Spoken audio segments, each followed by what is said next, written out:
zones. There are actual cities like Birmingham that are totally Muslim, where non-Muslims just simply don't go in. And parts of London, there are actually Muslim religious police that actually beat and actually wound seriously anyone who doesn't dress according to religious Muslim attire. You need to be afraid because they are coming for you.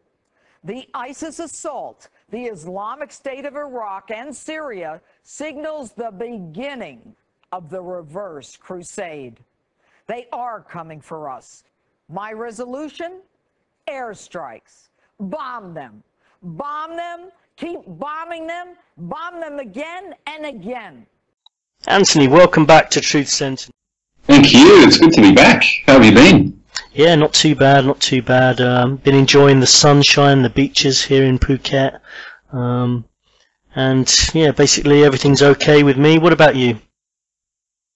We've got snow here today, unexpectedly.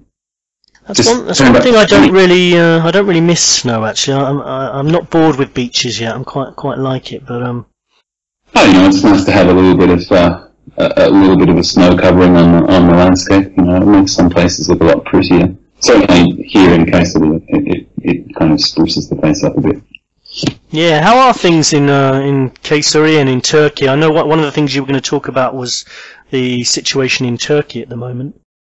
Well, yeah, I mean, there's a lot of things I want to talk about. I don't know if we'll have time to get to them all today. I'm thinking that a lot of the stuff that has happened between seasons is probably going to, you know, play out over maybe the first 6 or 7 episodes of our new season. I mean, all the stuff about MH370 and of course we had the anniversary a few weeks ago. The war in Ukraine, my God, it got even scarier, yeah, and even stupider. And as you know, the Ukrainian currency has just gone down the toilet. Anyway, last season we started talking about what you might call expert power and how both political parties and the mass media use fake experts to shape our perceptions. And you'll remember we focused in particular on that guy Steve Emerson, who got famous for talking about the English city of Birmingham and saying it was a no-go zone for non-Muslims. Remember that guy? Yeah, definitely. And just to point out, in case there's a number of people who haven't seen that episode, you can find it on the Truth Sentinel page if you look under playlists and then look under Sentinel Chats. You'll find an episode called Experts. That's part 1. So, I mean, you don't have to necessarily watch the first one, listen to the first one, but if you're interested, the part 1 is on there. Yeah, and the story of this guy Steve Emerson, which we covered in part 1, it's quite an entertaining story because he went on to Fox News, you know, as an expert, or an independent expert, I should say, but he's not an independent expert at all.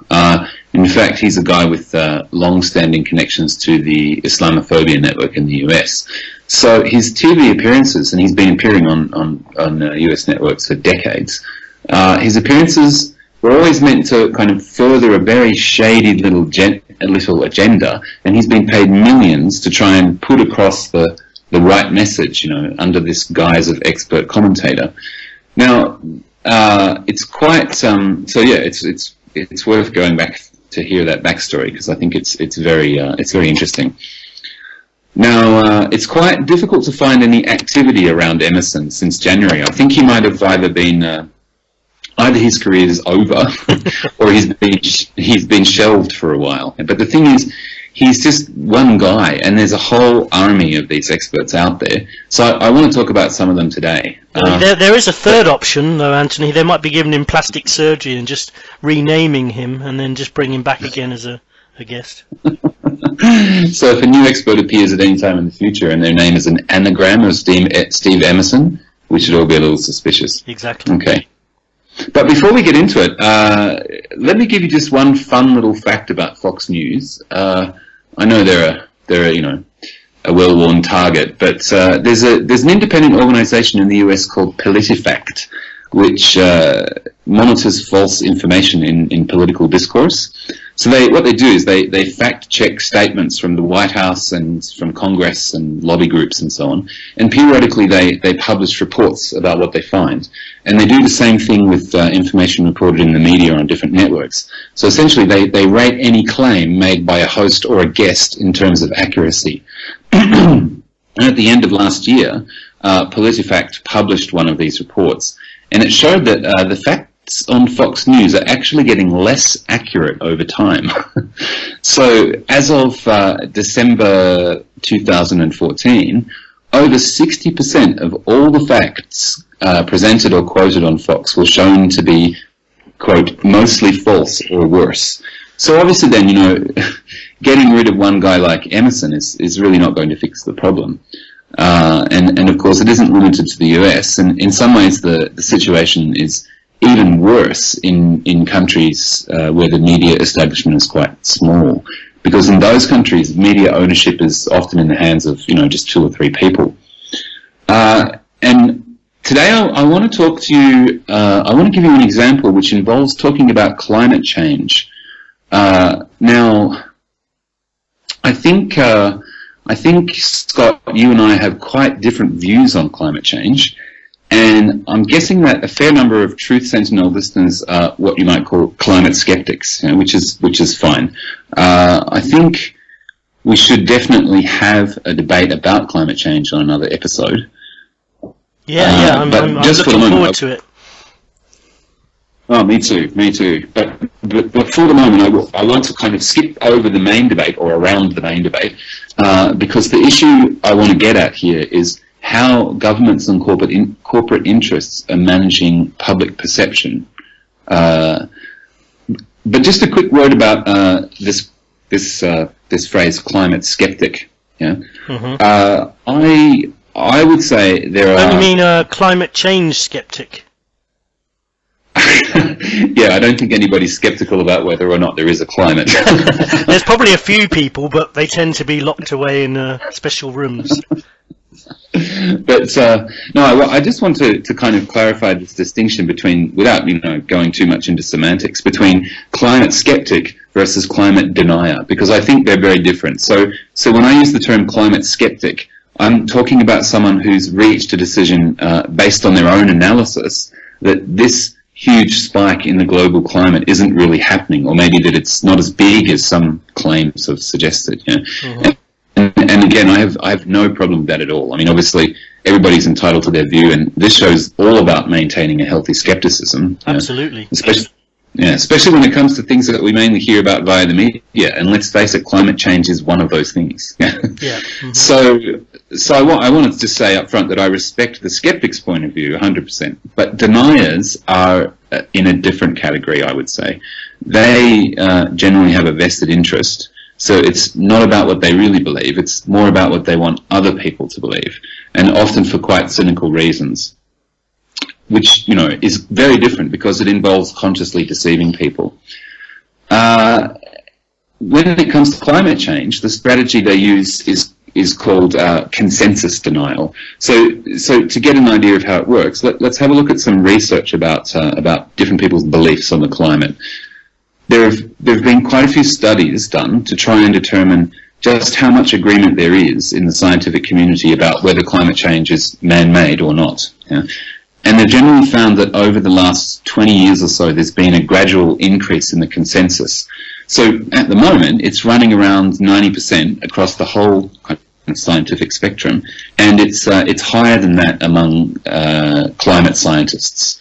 So for example, about 2 years ago, there was a study of about 3,000 Earth scientists, and they were asked, is recent global warming a man-made phenomenon? Now, in fields of climate expertise, about 97% said yes. And in other fields, it was marginally lower, but still around kind of 90%. Yeah? And then another study looked at 928 peer-reviewed climate papers and found that not a single one of them rejected the consensus. So that's kind of where we are in terms of what scientists are thinking. Yeah. I'm trying to muzzle my debating climate change, saving it for our episode. Sure, but there's also been a different group of studies looking at people's perceptions about the consensus. So these studies ask questions like, is there a significant disagreement, is there significant disagreement among scientists about whether global warming is a real phenomenon? And a lot of the results are quite surprising. So for example, in the US, there was a Pew poll on this in 2012. And it found that over half of the respondents believed that there was significant disagreement. So here's the question. How do you get to that point where 97% of climate scientists polled on this issue agree, but more than half of the public thinks that they don't agree? And and the answer seems to lie in the media and in perception management. So for example, seeing as how we're doing the Fox News bashing thing today, there was an analysis of their coverage in 2013, which found that about 28% of it reported accurate information about the climate, right? But that was actually a huge increase in the previous year, 2012. In 2012, it was only about 7%. And this is kind of an aside, but interestingly, it was actually the O'Reilly factor that made the difference. That one show was responsible for more than half of the accurate climate reporting on Fox in 2013. So if you're a Fox viewer, but you're not a fan of O'Reilly, you're getting, well, bullshit, something like 80%, 85, 86% of the time. Believe me, if you watch O'Reilly for a extended period of time, you'll realise that you can. That's got a 80% bullshit as well in that. Well, in terms of our topic today, fake experts have been one of the main tools that these networks have used to deny the consensus. Now, in Australia, for example, you've got a person called Ian Plimer. He's been described there as the go-to guy for fossil fuel billionaires. Now, Plimer is a scientist. He's a geologist, which technically makes him an earth scientist. But he's never published a peer-reviewed climate paper, and yet he's constantly popping up on Australian TV, telling the masses that climate change is disputed. That's his line. Not that it isn't real, but that scientists haven't reached agreement yet. So, nothing's decided, it's all up in the air. That's consensus denial, right? And whenever Plimer gets one of these TV slots, again, you have to ask yourself a question. Why did the news program invite this guy to talk about the climate? Why not ask an actual climate scientist? I mean, there are plenty of them around, though admittedly a lot of the best ones have left Australia because each successive government there over the last 20 or 25 years has got more and more funding to climate research. So it's become a bit of a depressing career choice in Australia to be a climate scientist. But even so, why aren't the actual experts getting at least equal time with this Plimer guy? And here you find that it relates to who owns the media. See, the mass media in Australia is owned by a shockingly small number of people, like in a lot of countries with a small population. You've got Rupert Murdoch, then there's a billionaire family called the Packers, who've owned a huge proportion of Australian media for generations. And then recently, there's been a new player called Gina Rinehart. Now, she's a mining heiress, which is not the kind of person you hear about every day, but she is one. And she's also Australia's wealthiest person. And now she owns one of the 3 major national television networks, and she's got holdings in the Fairfax Media Group, which produces, I'd say, around 2/3 of Australia's most widely read newspapers, like the Sydney Morning Herald. So, given all of that, there's just a very high overlap between the people who are running the industries that arguably contribute most to global warming and the people who own the major news sources. And that's how experts like Ian Plimer manage to thrive, because he's willing to put across the point of view of the so-called fossil fuel billionaires, like Gina Rinehart, and so he gets the airtime, because the billionaires own the networks. So in Australia, this is not even a secret. I mean, the people at the top don't even bother to hide it. This Gina Rinehart woman, she openly talks about how much she admires this fake expert, Ian Plimer, and that admiration eventually led to her employing him. So he now works for her. Maybe it'll be marriage next. Well, it could be. I mean, he's on the boards now of 2 of her mining companies. So, you know, we've got this mining magnate pushing for things like fracking, not in the Battlestar Galactica sense. And you've got one of her senior employees as the main voice of the climate debate in Australia. And by the way, the other person who Reinhardt admires is a guy called Andrew Bolt, who's kind of a star columnist in Rupert Murdoch's Australian newspapers. Bolt's stuff is very much in the style of Fox News. You know, he's not really a journalist in the sense that he never files reports based on investigative research or interviews or anything like that. He just has opinions, and he shares them loudly and often. And again, he pretends to back them up with expertise when he's really not an expert in any of the subjects that he talks about. And he's very fond of attacking climate scientists. He likes to call them rabid greenies and things like this. And he talks about this huge conspiracy involving tens of thousands of climate scientists all over the world who are making it all up. But he doesn't present any facts to back this up. He presents it as you know, an a priori fact.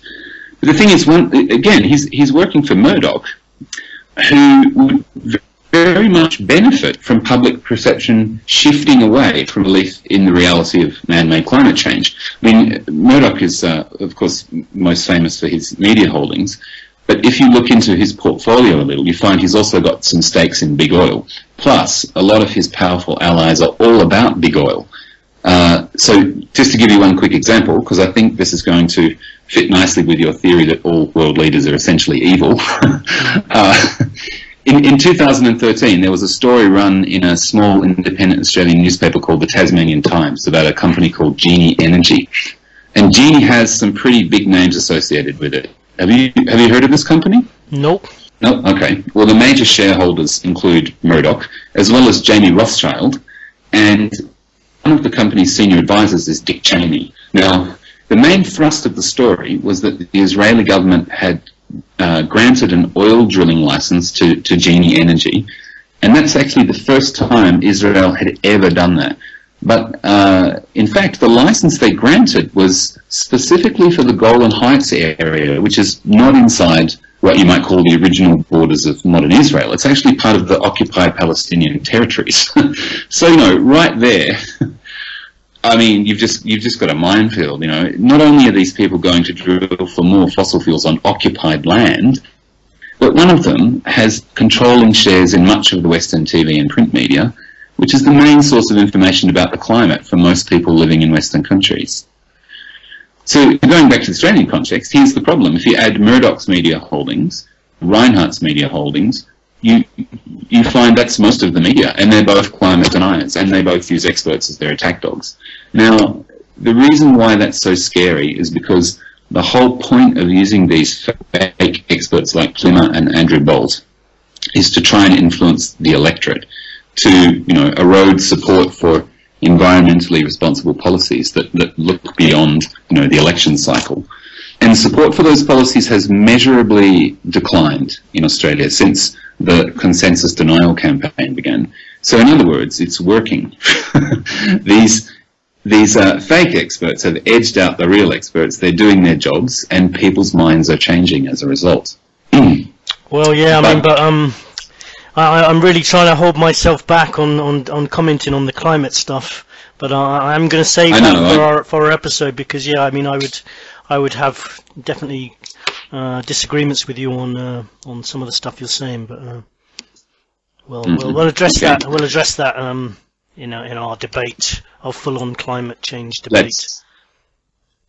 And let's move on, because there are some areas where this expert power has really been taken to a whole other level. You know, I mean, cases where governments have actually created entire industries of fake experts, and the best place to look for that is of so-called military expertise, because in the US, for example, the Department of Defense was outed a few years ago for a huge project that it set up, where it was actively cultivating a team of military experts, I'm using that term in rabbit ears, a team of military experts who could help them manage public perceptions, especially about the war in Iraq. So it was the Bush administration who was responsible for this, and they spent They spent millions of tax dollars and thousands of work hours on it because they wanted a team of reliable people who would be on call to get out there into the media and saturate it with what they called administration talking points, which of course means government propaganda, right? But all disguised as impartial expert comment. And this was huge, and they did it. The program ran for years, and while it was happening, virtually every so-called expert voice talking about Iraq on American TV was someone involved in this program. Now, the way they ran it was quite fascinating. The administration would look at older guys who'd previously served in the military, but they'd since moved on into the business world, and usually they were in consulting roles, like roles that involve helping companies to compete for military contracts, things like this. And then in other cases, there were defense industry lobbyists. So of course, this, as we're talking US, there are tons of these guys floating around on the face of the defense industry. So the government just vetted hundreds and hundreds of them, and they came up with a list of 75. And then they invited all of these people in, and they gave them just unbelievable amounts of special treatment to get them on board. So for example, these 75 lobbyists and contractors, they had lavish state dinners with people like Donald Rumsfeld. They were given private briefings by senior military commanders. They were flown to Iraq. They were flown to Cuba. They had customized tours, of course, showing the things that the government wanted them to see in those places. So basically, they got the whole red carpet thrown at them. Now, for the contract consultants, that was huge financially, because then they could go to their clients who were all competing for government contracts, and they could advise the clients on what the government might be contracting out for next as part of the war effort. So a lot of these guys became really sought after in that, quite sordid sector of the economy, and some of them even advertised on the basis of their connections to this program. But of course, in return for all that, they were expected to go on network TV, appearing as, military experts or military analysts or whatever. And their task was to put across the kind of upbeat, optimistic picture of the Bush administration's progress in Iraq, even while it was all falling apart. Now, in many, many cases, TV hosts would ask these guys questions that brought up direct conflict of interest. So these questions would concern projects which the expert had a vested interest in. An example might be if the government was considering a new offensive and they need more hardware to pull it off, you'd see a TV host asking a military analyst, is it a wise move on the administration's part to escalate the conflict? And the guy they asked had clients who were going to supply the hardware for this offensive. So he's standing to gain a lot of money from the escalation, so his clients, and he's been given a private briefing by the senior commander in charge of the offensive, showing him why it's guaranteed to work, how it's going to bring the end of the war closer, and all this kind of stuff. So of course your expert's going to say, yes, escalation is a wise move.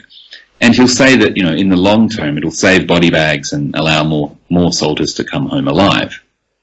But typically, when the viewers were watching this, they hadn't been told anything about who the military expert really was. He just appeared there on the screen, looking senior, wearing his medals, and that was it, as if, they'd grabbed him from a military academy or something. But they hadn't. He'd been in the White House having official briefings.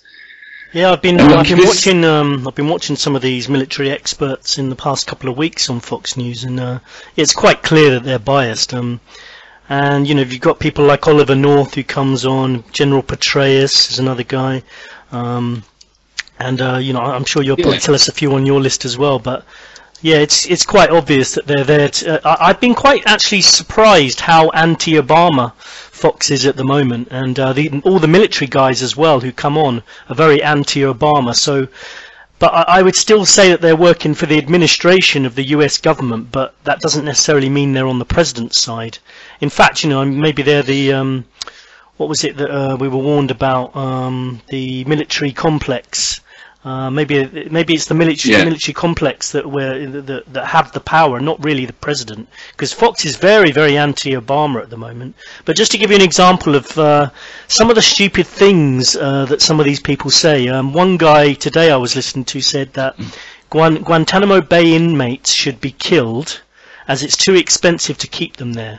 Now, bearing in mind, a lot of these guys are held without trial, and some of them have been released and been proven to be innocent later. So he's basically just saying, let's just kill them all because it's too expensive to look after them. Yeah, that sounds like somebody you might see cropping up on Fox News. Who was that, by the way? Was that Todd Starnes? It was a younger-looking guy. I didn't actually catch his name because it didn't flash up on the screen when I was looking at it. But it was a younger-looking guy with glasses, a bit geeky-looking. Okay.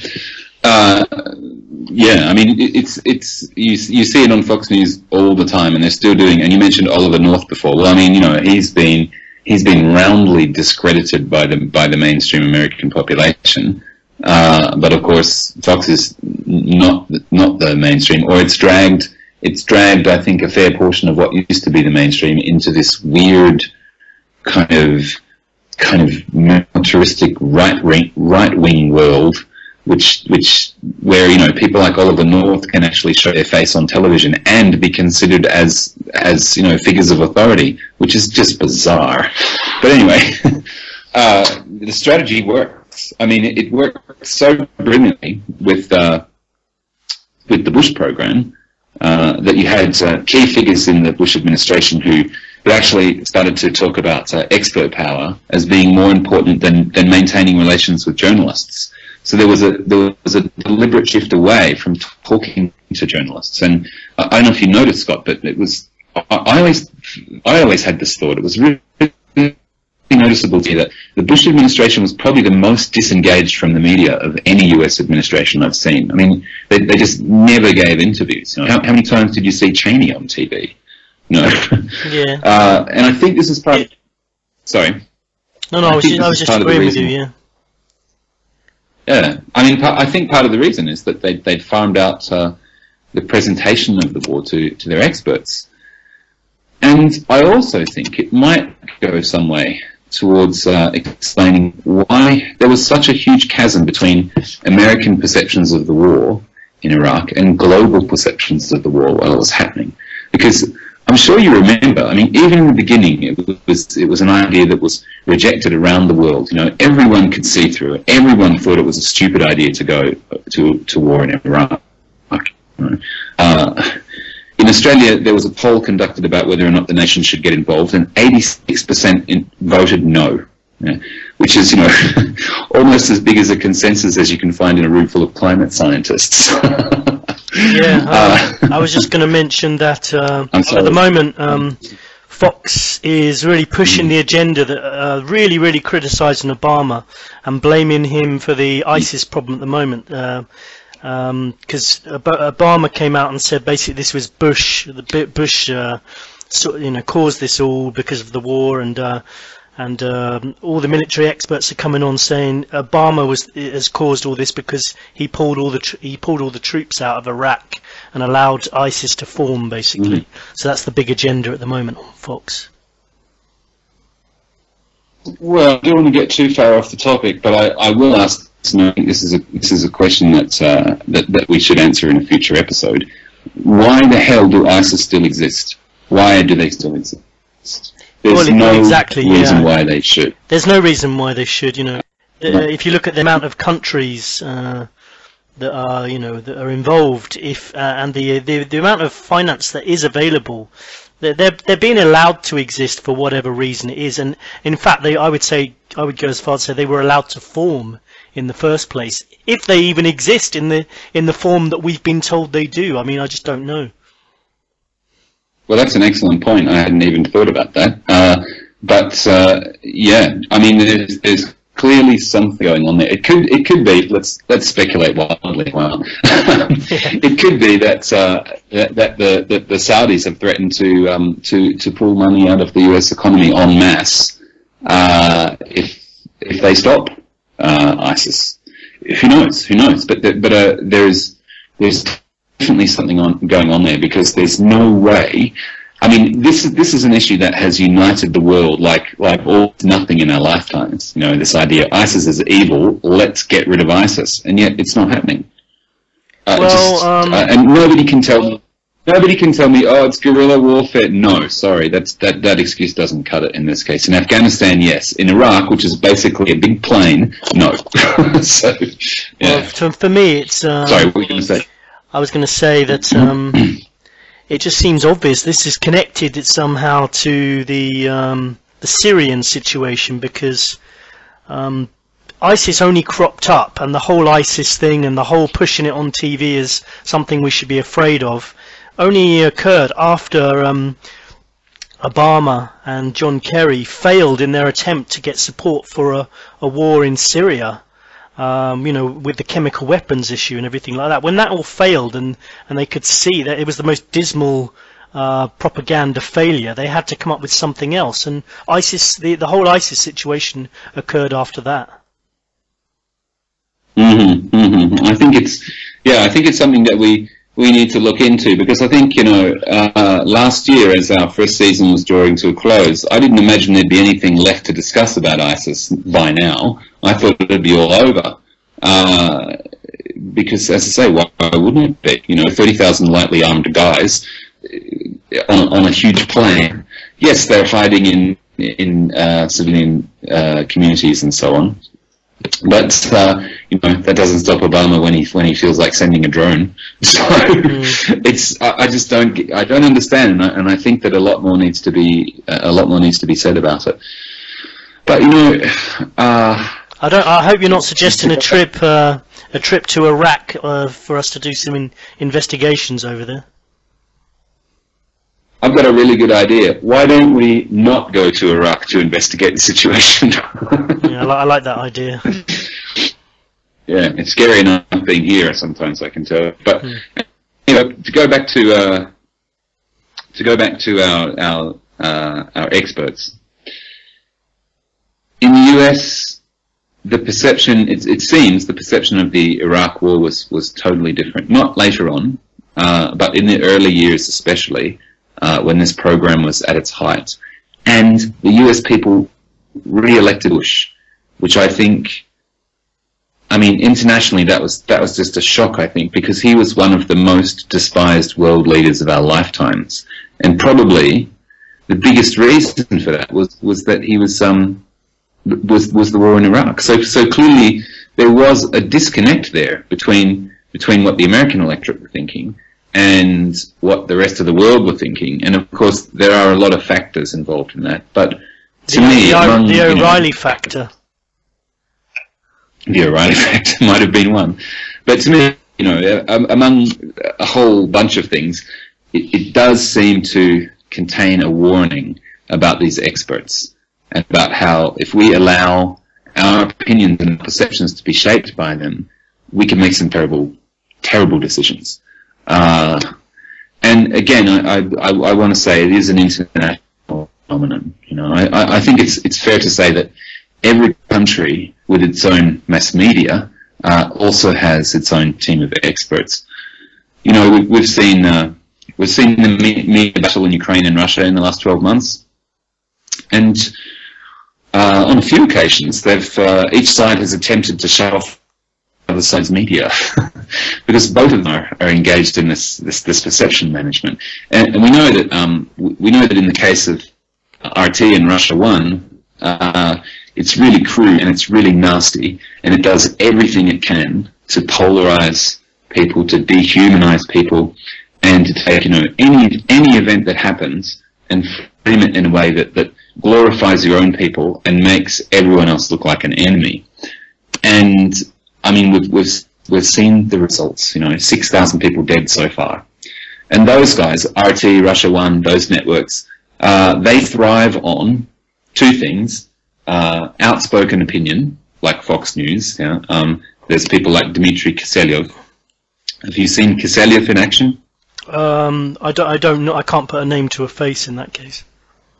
Okay, he's the guy who famously said on national TV last year that that when gay people die, we should burn their hearts and bury them in the earth. So nice guy. He's a lovely guy, but he's the Russian equivalent of your Sean Hannity or whatever. So that Russian media, it thrives on that kind of controversial opinion, and it thrives on expert power. Again, with the rabbit ears. Yeah, I was going to say something about Fox News actually. Well, Fox Channel, Fox and Friends, and I can sort of understand the appeal. Yeah, I mean, you're right. It's outspoken opinions, controversy, pretty graphics flashing up at it, very repetitive. Also, very simple ideas. Sort of sound bites. So, if you wanted to get a world view and you wanted to know the answers to stuff, but you couldn't be bothered to actually research stuff too much, you could just watch Fox News and you can get spoon-fed these short, simple messages. So you can get, you could get your opinions from them. But yeah, this is the danger, like you said.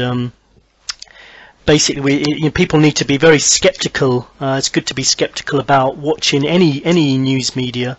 And that's why one reason why we're doing an episode on logical fallacies, finding the truth, critical thinking, because it's a really important tool to have when you're watching these kind of programs. Yeah, absolutely. And I think the logical fallacies are an area that everybody could stand to learn a little more about, including myself. I find myself watching Fox as opposed to, say, the BBC News, because the BBC News is just a bit dull. It's probably I would only say it's slightly more accurate than Fox News, because I think BBC has got problems of its own. But it's just they're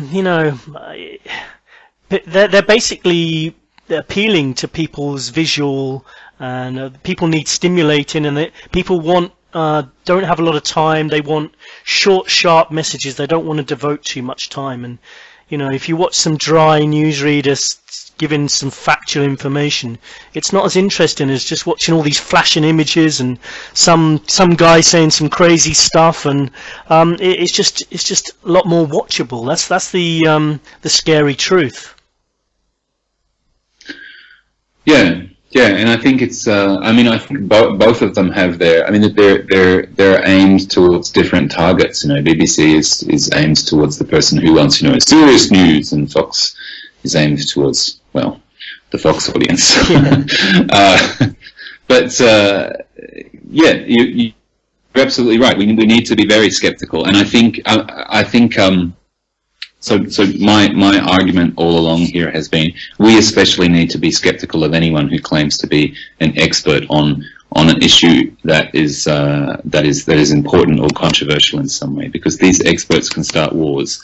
And I don't want to be reductive in any way, but at the moment in eastern Ukraine, there are Russian fighters who sold their cars and even their houses to go over, to leave their country, go to Ukraine, and join this kind of existential struggle for the future of Russian civilization and Russian values. There are people there who genuinely believe that's what they're doing.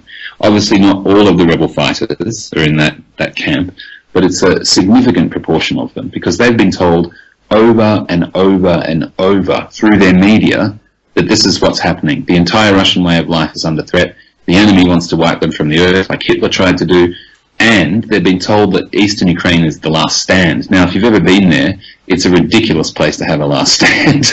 But that's what they've been told, and a portion of them believe it, which is scary, because if those guys ever make it to Kiev, and thankfully they're nowhere near Kiev at the moment, and they're never really likely to be, but if they do, then we are going to see ethnic cleansing. I can almost guarantee it. It's going to be another Bosnia. And look, I'm not saying that just because, it's a war in Eastern Europe and it's an easy analogy. No, you can imagine plenty of potential conflicts in Eastern Europe that don't carry a risk of ethnic cleansing, but this one does, because there are people living under the delusion that they have to wipe out an existential threat, an existential enemy.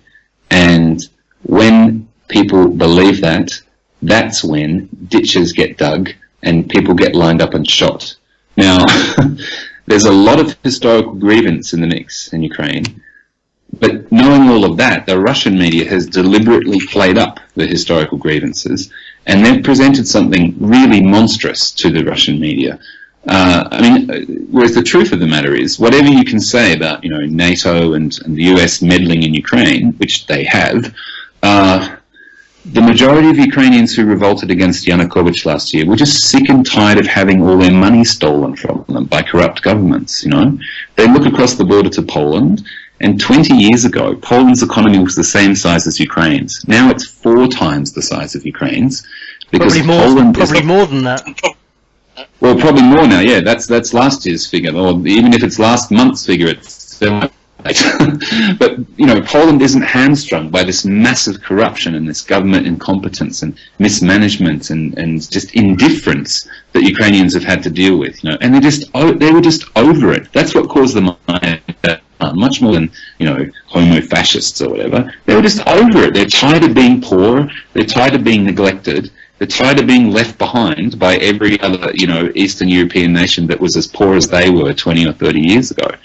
But in Russia One and these other government-run networks have just thrown up this wall of propaganda, and as usual, they'll have the talking heads, they'll have the martial music like here on Fox, and then they'll have the expert commentary, and all of it is telling people that the home of fascists are gathering at the doorstep.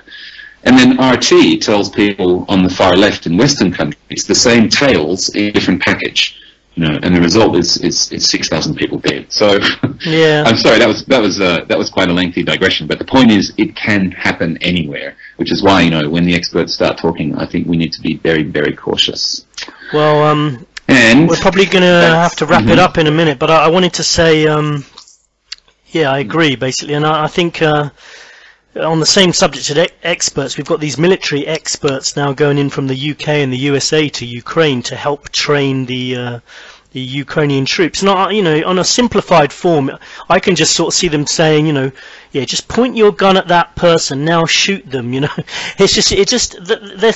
just seems like a situation that's so easy to manipulate these people in creating a bloodbath in Ukraine.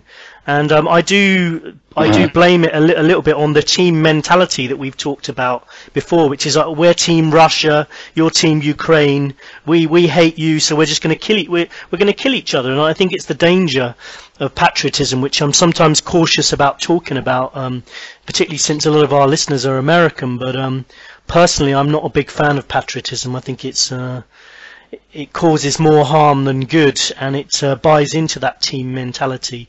And you've got a lot of people in the military who are fighting for the motherland, or how many wars in our modern era were really fought about protecting those loved ones back home that we constantly see on Fox News talking about our boys who are fighting for us and protecting us, protecting their families back home. Most of the wars in our modern era were nothing about that. I mean, you could argue that the Second World War people were fighting to protect the spread of Nazism and stuff like that, but most of the wars in the modern era are nothing to do with that, but they're still being sold that story that they're fighting to protect their women and children who are left back home in their countries.